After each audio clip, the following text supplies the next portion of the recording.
우리는 이 시대를 사는 복음의 전사, 하나님의 자녀로, 일꾼으로, 종으로서의 사명을 다시 한번 확인하며 예수님이 걸으셨던, 우리의 믿음의 선배들이 걸었던 신앙의 전통을 회복하고 이것을 확산하는 일에 앞장서야 될 사명자라고 하는 그런 절박한 위기의 믿음을 가지고 여러분과 대하고자 합니다. 주전 8세기 북이스라엘의 예언자였던 아모스는 8장에서 이스라엘의 진정한 위기가 무엇인가를 설명해 주고 있어요.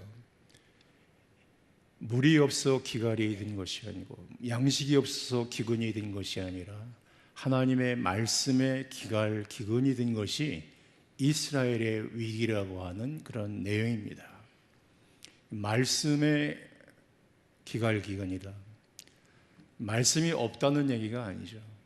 하나님의 말씀은 선포가 되지만 그 말씀을 받아들이는 밭으로서의 인간의 한 귀로 들어서 한 귀로 흘려버리는 그런 시대.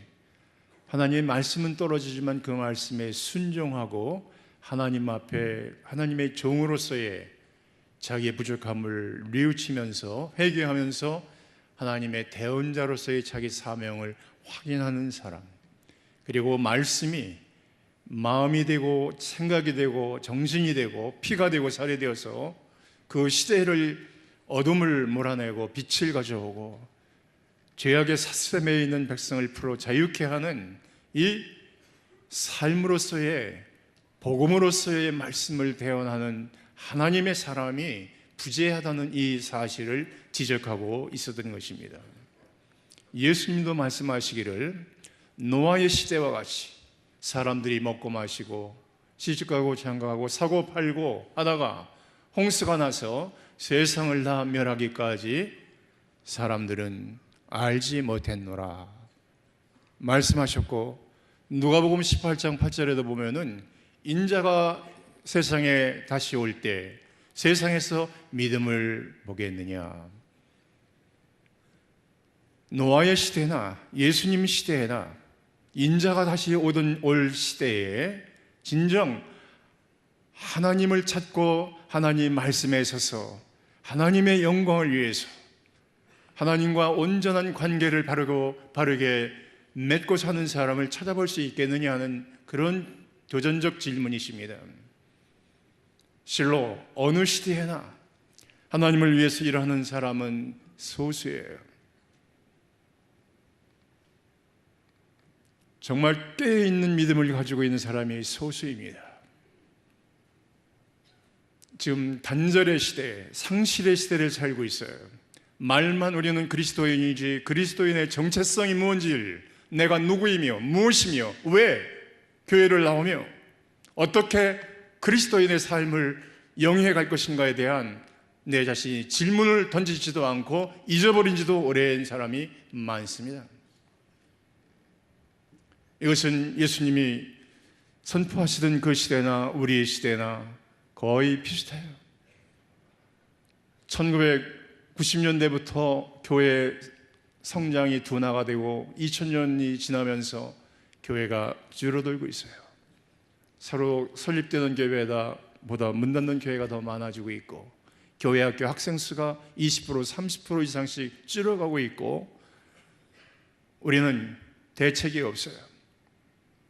교회 직분자의 자제가 교회를 나오지를 않고 있고, 수많은 젊은이들이 학교에서 방황하고 있고, 인격적으로 잘 성장하고 큰 나라의 기둥이 되어야 할 사람들이 굉장히 우울증에 걸려있고 상실증에 걸려있고 많은 문제를 가지고 씨름하고 있는데, 우리는 과연 그들에게 진정한 모범이 되고 삶으로서 말씀이 육이 된 성화된 그 모습을 보여주고 있는가? 이것이 우리의 과제인 것입니다. 20세기를 예언했던 유명한 학자들 가운데 추르 블러드라는 사람은 컷 시빌라이제이션, 꺾여진 꽃의 문명이라는 말을 썼어요. 화분에 꽂혀진 꽃은 화려하고 아름다고 향기를 발할 수 있지만은 생명력이 일주일밖에 가지 않아요. 일주일이 지나면 시들어버리고 죽어 없어져 나갈 그 꽃과 같은 뿌리가 없는, 뿌리가 내리지 아니한 꺾여진 꽃의 문명에 불과하다. 온통 세상은 인본주의적, 세속주의적, 과학적 실증주의에 사로잡혀서 보이지 않는 것, 영원한 것은 바라보지 않고 오직 현실만 바라보는 이런 생각을 가지고 살다 보니까 하나님도 잊어버렸어요. 진리도 잃어버렸어요. 공의와 정의도 잃어버렸어요. 영혼을 사모하는 마음도 잊어버렸어요. 예수님의 위대한 십자가의 정신, 부활의 위대한 것을 신화로만, 잘못된 역사로만 이해를 하게 되었어요. 여기서 말하는 신화라는 말은 보통 사람들이 말하는 걸 말합니다. 기독교에서 말하는 신화는 오히려 세상적인 말로 표현할 수 없는 진리와 진실이 담겨있는 역사를 우리 기독교에서는 또 신화적인 사건이라고 이렇게 표현도 쓰고는 있습니다만은, 중요한 것은 과학에서 말하는 실증주의적인 그런 증명에서 보이는 것만 진리라고 정의라고 받아들이는 이런 문화 속에서 기독교의 신앙은 매우 심하게 도전받고 있는 이런 위치에 있는 것입니다.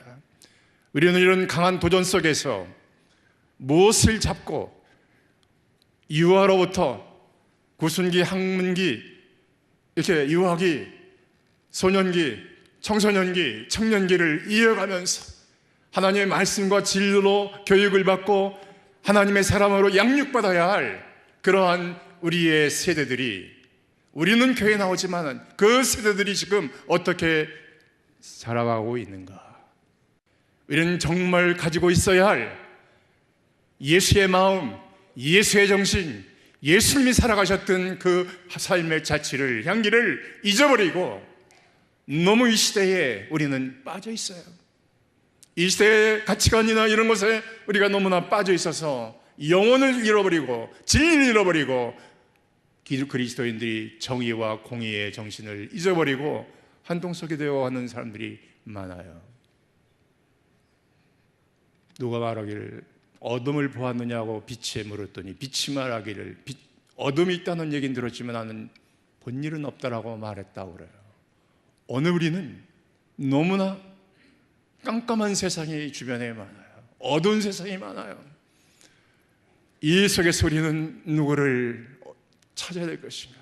주님이 걸어가신 길이 우리가 다시 한번 2000년 AD 1세기의 예수 그리스도의 삶을 AD 21세기에 예수의 삶으로, 작은 예수로, 새 예수로서 사명을 감당하는 이 일로 우리를 세워주신 줄로 믿습니다.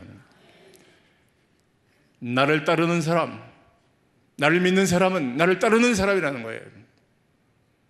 크고자 하는 사람은 종이 되어야 되고 섬기는 자가 되어야 되고 으뜸이 되는 사람은 종이 되어야 된다, 이렇게 말씀하시면서 내가 온 것은, 인자가 온 것은 섬김을 받으려 함이 아니라 도리어 섬기기 위해서 왔고 자기 목숨을 많은 사람들을 위한 대속물로 주려 함이니라. ransom for many. 6월절에 어린 양과 같이 자기의 몸을 희생 제물로 드려서 인류를 구원하시는 그런, 그것이 하나님이 예수에게 주신 미션, 사명이었고 그 사명을 위해서 주님은 모든 일을 최선을 다해 감당하시고 다 이루시고 십자가에서 6월절의 어린 양으로 우리의 모든 죄를, 허물을 다 탕감하시고 우리를 구원하신 줄로 믿습니다.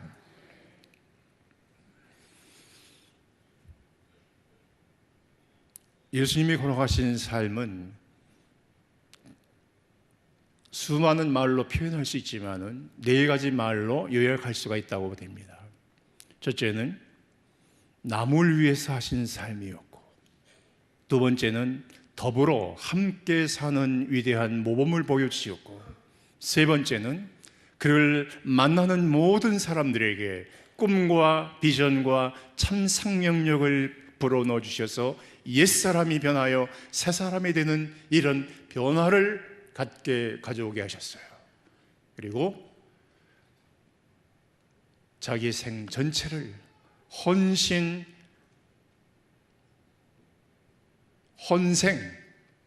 자기 몸을 바치고 자기 생명까지도 바치는 제물이 되시는 이 삶이 예수님이 보여주신 네 가지 중에 마지막 모범이 되신 것입니다.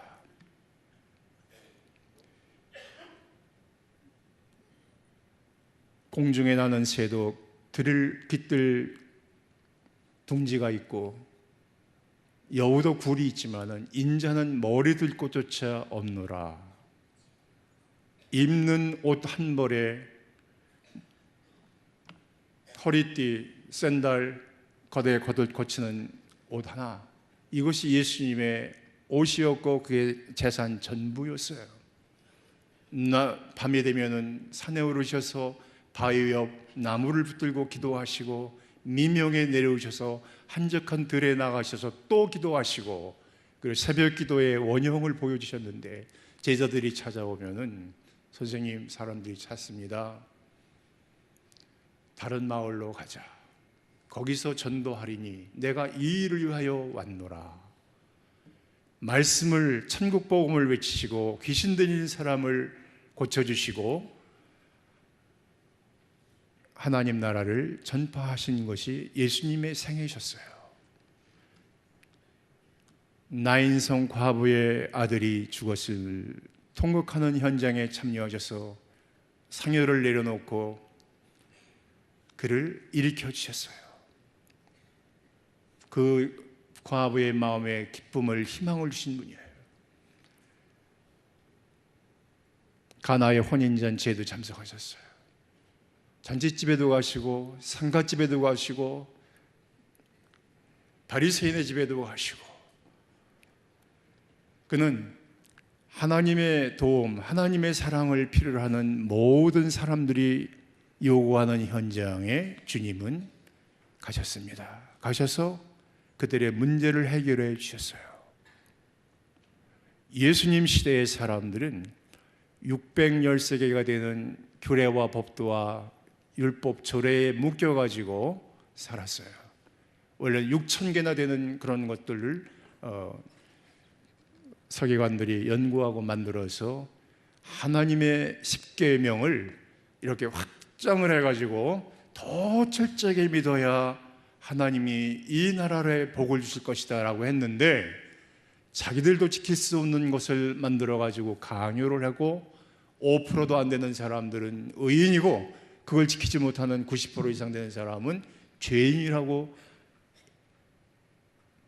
사람들을 올개미를 씌워서 죄인하고는 앉지도 먹지도 대화하지도 않는 세상을 차별화시키는 그 시대에, 즉 어떤 하나님의 말씀에 이데올로기를 붙여가지고 진정한 하나님이 우리에게, 인간에게 주신 행복과 생명과 복지를 위해서 주신 그 말씀을 오히려 흐리게 만든 전통이 있었어요.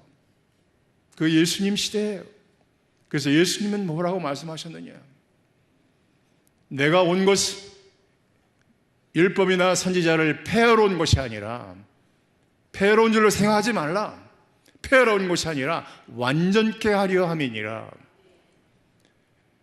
예수님의 말씀을 듣는 사람들이 반응이 뭐였느냐? 예수님의 말씀은 서기관들의 말과 같지 않았다. 새롭다. 권위가 있다. 이렇게 말을 했어요.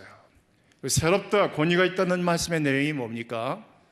입으로만 말씀을 전하는 것이 아니라 그 말씀 속에 사랑이 있었고, 그 말씀 속에 삶이 있었고, 그 삶에 예수의 행동을 통해서 그 말씀이 그대로 현실화되는, 현재화되는 예수 사건이, 구원의 사건이 일어나는 위대한 사역이 예수님의 가르침이었어요. 예수 사건이 일어날 때 사람들은 놀랐어요. 아, 이 위대한 놀라운 사건을, 그것이 완전케 하시는 예수님의 사건이에요. 옛 사람들은 너에게 이렇게 말했지만은 나는 너에게 말한다. 옛 사람은 이웃은 사랑하고 원수는 미워하라고 말했지만은 나는 너에게 말한다. 원수가 줄이거든 목마르거든 마실 것 먹을 걸 줘라. 오리를 가져오면 십리까지 가져라. 로마 시대에 식민지 백성들을 붙잡으면은 짐을 씌워서 오리까지 가게 돼 있었어요, 식민지법에. 그러나 예수님은 오리가 아니라 십리까지 가져라. 로마인 병사가 나타나면 다 숨어버려요. 다 도망가 숨어요. 끄집어내가지고 내면은 가야 돼요. 그런데 예수님은 십리까지 가져라. 원수의 머리에 숯불을 얹어서 가슴을 뭉클하게 하는, 저 사람들이 왜 저럴까? 그런 변화를 일으키는 그런 일을 그리스도인은 해야 된다는 그런 말씀이에요. 죄 없는 죄인으로 빌라도도 이 사람에게서 나는 죄를 찾을 수 없다, 분명히 몇 번 선언을 했음에도 불구하고 대제사장, 지도자들, 많은 사람들은 예수를 십자가에 못 박으라, 바라바가 아니라 예수를 못 박으라고, 예수가 아닌 바라바를 못 박으면 당신은 가이사의 종이 아니다 하면서 협박까지 했어요. 그게 인간의 모습입니다. 자기 이익을 위해서, 자기의 어떤 뭐를 위해서는 하나님의 아들까지 십자가에 못 박는 어리석음을 범하는 것이 인간의 모습이었어요. 사탄의 도구가 되는 거예요. 그리스도인들까지 그렇게 될 수가 있어요. 종교 지도자들까지 그렇게 될 수 있는 거예요. 섬긴다는 말씀 속에는 이렇게 매여있는 포로된 사람들을 자유케 해서 상실과 단절을 회복해서 하나님의 자녀됨을 회복케 하는 이것이 남을 위해서 하는 진정한 삶의 모습입니다. 예수님의 삶은 두 번째, 어울려 살고 더불어 함께 사는 모범을 보여주셨어요. 예수님의 닉네임, 별명이 먹기를 탐하고 마시기를 좋아하는 세리와 죄인의 친구로라, 이렇게 놀려댔어요. 보통 사람들은 율법에 의해서 세리나 죄인이나 이런 사람들하고는 상대도 안 하고 말도 안 하고 음식도 같이 안 먹고 왕따가 돼서 딱 구별해 버렸어요. 분리된 생활을 했어요. 임에도 불구하고 예수님은 환자에게 의사가 필요하듯이 하나님의 손길은 이런 하나님의 사랑을 필요로 하는 사람에게 필요하다 해서 그런 사람들의 친구로라, 이게 예수님의 별명 아닙니까? 오늘 우리의 시대도 마찬가지예요. 우리는 항상 마태복음 25장 최후의 심판장에 나오는 예수님이 양과 염소를 가르치면서 오른쪽 왼쪽에 있는 사람을 편가할 때 그 기준이 뭡니까? 병들었을 때, 내가 옥에 갇혀 있을 적에, 내가 헐벗었을 적에, 내가 목말라 있을 적에, 배고팠을 적에, 병들었을 적에 나를 찾아주고 내가 필요한 모든 것을 채워주지 않았느냐.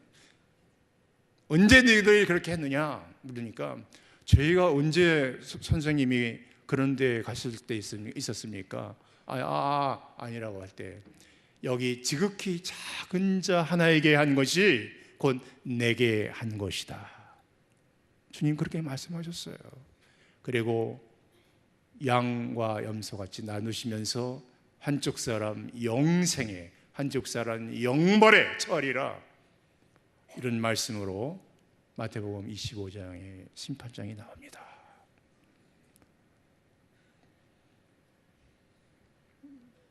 이렇게 사는 사람이 굉장히 교회 역사를 보면은 의외로 많아요. 많지만은 그 많은 숫자는 전체 인구에 보면 아주 소수입니다.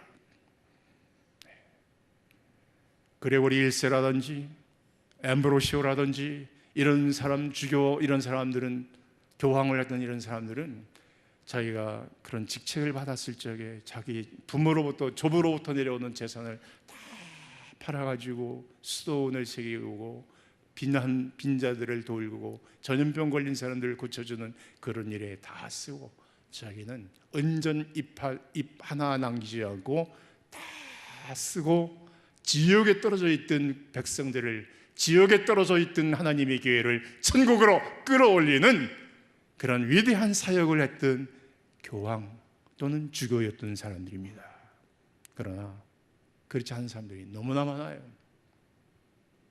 우리는 위대한 예수님을 본받았던 사람들의 삶을 더불어 살고 어울려 살고 함께 저 천국을 향하여 하나님의 나라가 하늘에 이루어진 것 같이 땅에 이루어지는 그 일을 하여 전진하는 공동체를 만드는 정신을 가지고 전진해야 될 줄로 믿습니다. 세 번째, 주님은 그를 만나는 모든 사람들에게 위대한 꿈, 비전, 환상, 믿음을 주셔서 옛사람이 변하여 새사람 되는 구원의 역사를 이룩하셨어요. 사마리아 수가성 여인이 그랬습니다. 자기의 모든 죄를, 자기 부끄러움을 폭로해 주신 그 예수님을 만났을 적에 당신은 예언자입니까? 물었어요. 내가 하나님의 사람 그리스도 예수 예언자를 만났다고 동네 가서 전도하는 사마리아 여인의 변화의 역사를 가져왔어요. 가늠하다 현장에 잡힌 여인을 끌고 예수님 앞에 사람들이 왔어요. 예수님을 고소하고 시험할 거리를 찾는 거죠. 이러려면 율법대로 돌로 쳐라 하면은 사랑 외치더니 에이 위선자 돌로 쳐 하면서 예수님을 이제 고소하려고 그랬고, 용서하라고 그러면은 민중의 선동자예요. 국나라를 혼란케 하는 자라고 해서 정치범으로 몰아가 붙들려고 했고, 그러나 예수님은 쓰셨잖아요. 말씀하시기를 여러분 가운데 죄 없는 사람이 있으면 먼저 이 여인에게 돌을 던지시오. 이렇게 말할 적에 사람들은 다 물러갔어요.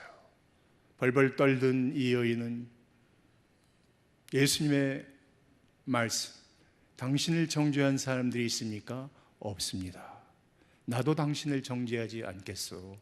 돌아가세요. 가서 다시는 죄를 짓지 마세요. 그는 예수님의 십자가의 밑까지 쫓아오는 전도자가 되었습니다. 위대한 신앙에 접한 사람들은 사랑의 동기가 아니면은, 사랑의 어떤 열정이 아니면은 그런 일은 하지 않아요. 겸손하고 지순하고 그리고 순종할 줄 아는 그런 믿음의 사람들이었습니다. 예수님은 마지막에 십자가에 매달려 물과 피를 쏟으셨어요. 다 쏟으셨어요. 남김없이 쏟으셨어요. 너무나 고통스러웠어요. 페니키아의 그 무서운 가시가 있는 그거로 만든 그 관에 찔리셔서 온 얼굴에 막 찔리시고 막 피가 나르죠. 채찍 끝에 갈쿠리가 있는 쇠가 있는 걸 가지고 막 치면은 살점이 뜯어져 나와요. 그래서 몇 대 맞으면 그냥 까무러쳐 죽어요. 그런 너무나 고통스러운 채찍을 맞으셨어요. 벌거벗겨 놓고 막 때리고 뺨을 치고 머리를 때렸어요. 치욕 부끄러움을 다 당하면서도 참으셨어요. 말로 다 할 수 없는 그 아픔, 고통을 다 당하시면서도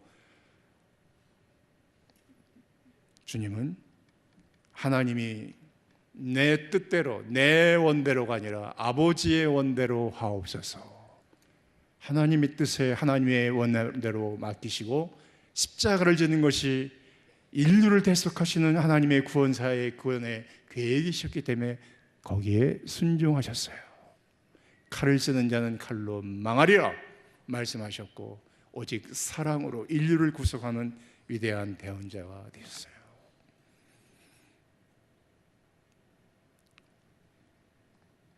오늘 우리는 사랑의 동기, 믿음의 동기를 가지고 하나님의 일을 감당하는 하나님의 전사들입니다. 나이가 많건 적건 그것은 초월해서 믿음의 사람, 사랑의 사람, 믿음과 사랑의 투사, 전사로 십자가의 깃발을 높이 들고 우리는 어린이로부터 어른에 이르기까지 하나님의 복음을 들고 주의 영광을 위해 살아가는 믿음의 용사들이, 승리자들이 다 되시기를 주의 이름으로 축원합니다.